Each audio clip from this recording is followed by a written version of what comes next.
नमस्कार विद्यार्थी मित्रांनो, आज मी आपल्याला एक नवीन माहिती या व्हिडिओद्वारे सांगणार आहे.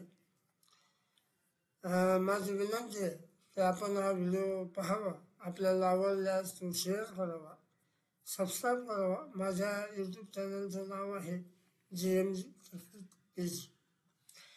विद्यार्थी मित्रांनो, आपण राष्ट्रीय शैक्षणिक धोरण 2020 स्वीकारलेलं आहे. या राष्ट्रीय शैक्षणिक धोरण म्हणजे ज्याला आपण नॅशनल एज्युकेशन पॉलिसी 2020 असं नाव दिलेलं आहे.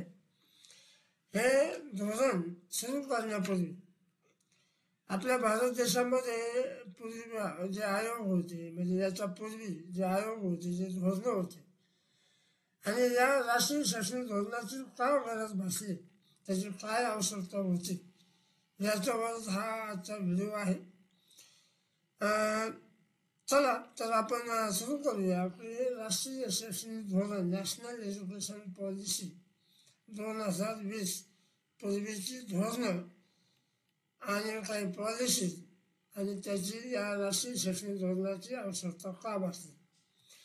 विद्यार्थी मित्रांनो, जसं की आपण जाणतो की आपल्या भारत देशामध्ये अनेक शिक्षणाच्या बाबतीमध्ये अनेक आयोग, अनेक धोरणं राबवलेली आपल्याला दिसून येते. राष्ट्रीय शैक्षणिक धोरण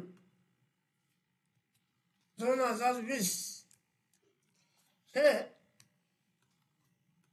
राष्ट्रीय शैक्षणिक धोरण 2020, ज्याला आपण NEP 2020 म्हणतो, याची पार्श्वभूमीबाबत आपल्याला माहिती घेत असताना असं सांगता येईल की भारताच्या शिक्षण क्षेत्रामध्ये अनेक ऐतिहासिक घटकावर आणि बदलत्या गरजावर नजर टाकावी लागेल, तरच आपल्याला हे कळेल की राष्ट्रीय शैक्षणिक धोरण 2020 ची आवश्यकता आपल्याला का भासली.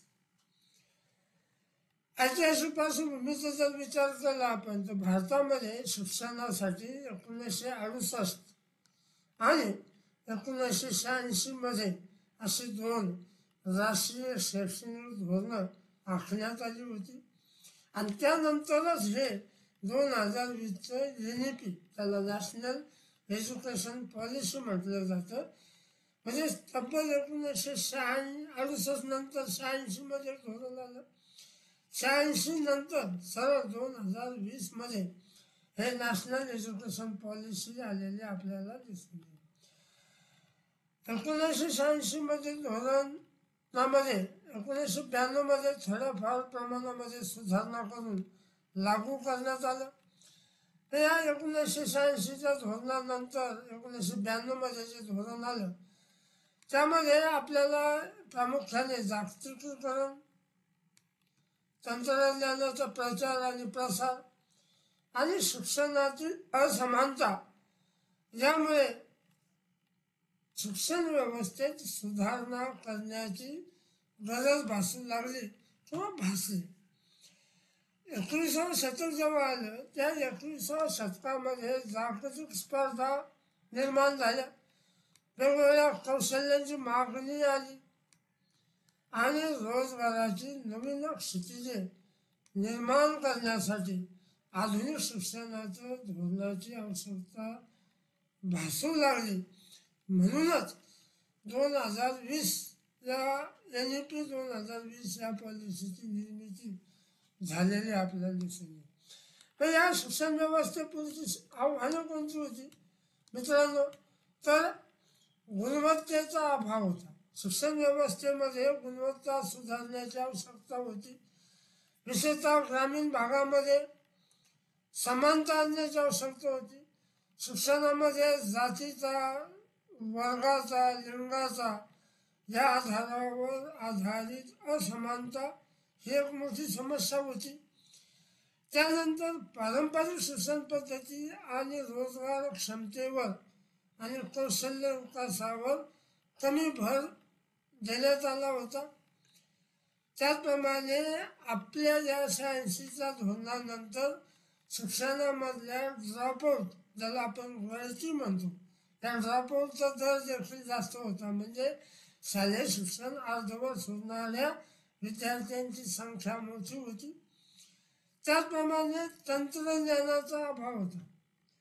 आता जर आपण विकासाचा विचार जर केला तर आज मोठ्या प्रमाणामध्ये जे 2024 या वर्षामध्ये तंत्रज्ञानाचा एवढा प्रस्फोट झालेला आहे की कोविडमुळे आपण हे शिकलो की डिजिटल शिक्षण, ई लर्निंगचा मूलभूत पायाभूत सुविधांची उणिवा आपण बऱ्याच प्रमाणामध्ये कोविड नंतर भरून काढल्या.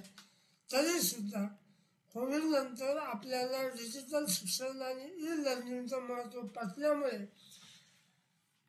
आपण याची देखील गरज भासू लागली. म्हणून राष्ट्रीय शैक्षणिक धोरणाचा उगम झालेला आपल्याला दिसून येईल. त्यानंतर या शिक्षण व्यवस्थेतील आव्हाने आपण पाहिल्यानंतर आपल्या लक्षात येईल की NEP मग 2020 म्हणजे नॅशनल एज्युकेशन पॉलिसीची गरज निर्माण का झाली.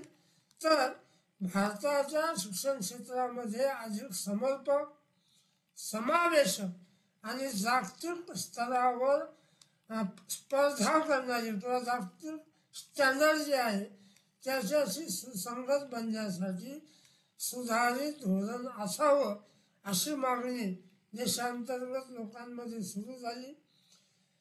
त्यानंतर याच पार्श्वभूमीवर 2015 सुरू झालेलं जे होतं सस्टेनेबल डेव्हलपमेंट गोल, ज्याला आपण शाश्वत विकासाची उद्दिष्टे असावीत असं 2015 आपण ते सुरू केलं.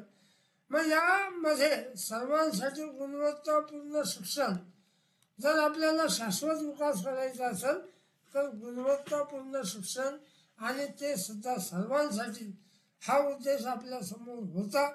त्यामध्ये सुधारणा करणं आवश्यक होत्या.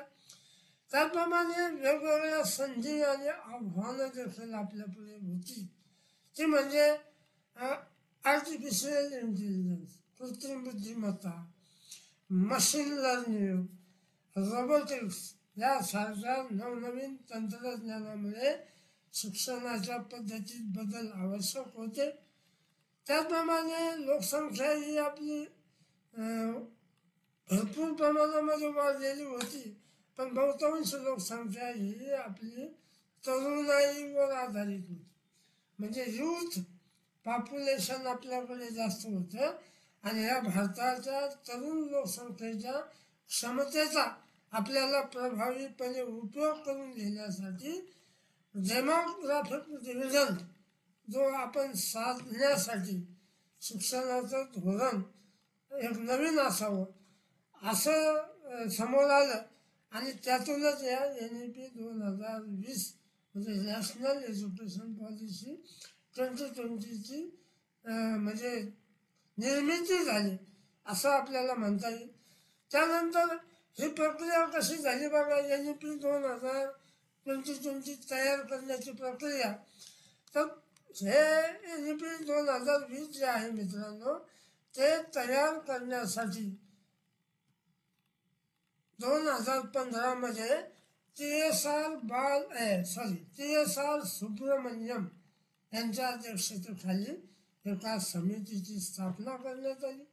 मागे आपण जे पाहिलं मागच्या स्लाइडमध्ये की ज्या समस्या होत्या, जे काही आपल्या आव्हानं होती, ती आव्हानं दूर करण्यासाठी एक नवीन शैक्षणिक धोरण असावं असा विचार जेव्हा समोर आला तेव्हा नॅशनल एज्युकेशन पॉलिसी तयार करण्यासाठी 2015 TSR सुब्रमण्यम यांच्या अध्यक्षतेखाली एका समितीची स्थापना करण्यात आली.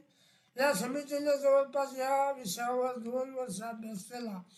नंतर 2017 के कस्तुरीरंगन यांच्या नेतृत्वाखाली दुसरी समिती तयार झाली आणि दुसऱ्या समितीने आपला या नवीन शैक्षणिक धोरणाविषयीचा प्रस्ताव सादर केला.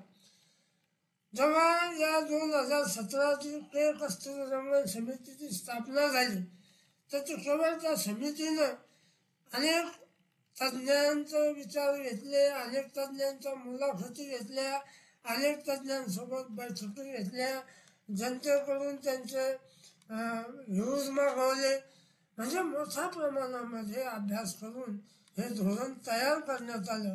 त्यामध्ये शैक्षणिक तज्ज्ञ असतील, शिक्षक असतील, हजारो करोडो विद्यार्थी असतील, पालक असतील आणि त्याचप्रमाणे नागरिकांच्या सूचना आणि यामधून आलेला विचार, या विचारांचा समावेश करण्यात आला आणि अशा पद्धतीनं नॅशनल एज्युकेशन पॉलिसी तयार झालेली आपल्याला दिसून येईल.